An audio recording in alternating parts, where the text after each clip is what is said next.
World Health Organization officially declaring gaming disorder a mental health problem. But some experts say it's more about the person, not the video games. The news station's Brian Scott reports. Now more than ever, it's game on. The players in the living room to the pros in the arena, Your world champion!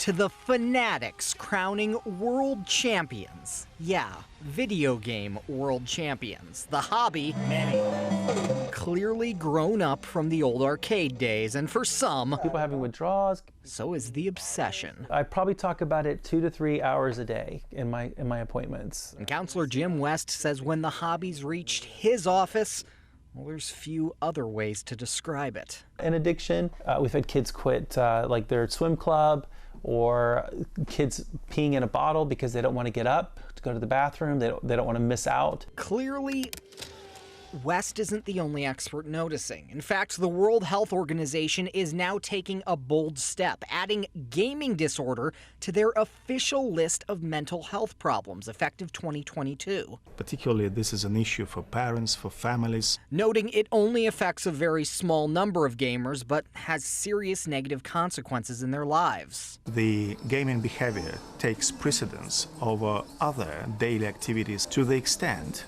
that it results in impaired functioning or distress. But press pause here. A lot of experts actually disagree. Even the American Psychiatric Association yet hasn't followed along. They don't believe there's enough evidence quite yet. Stetson University psychologist and world-renowned video game expert Chris Ferguson's among the no votes here.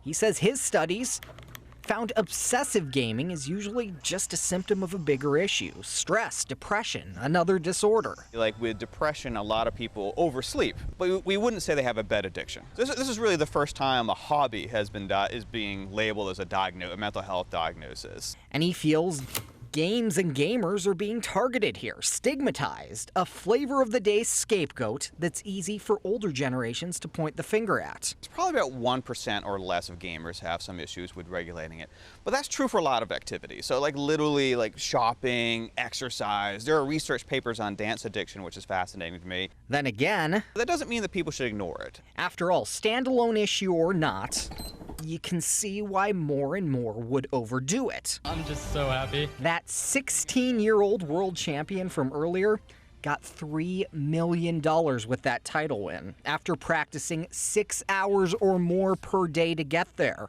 Esports is big business now, an achievement. Money, scholarships, fame are all up for grabs, but West says trying to keep up, trying to hit those heights is too much for some. It's not bad to play games. However, how much you play, well, it can be too much. So is it the games? Is it something else? Well, West says title or not. Set some boundaries. It is just a game after all.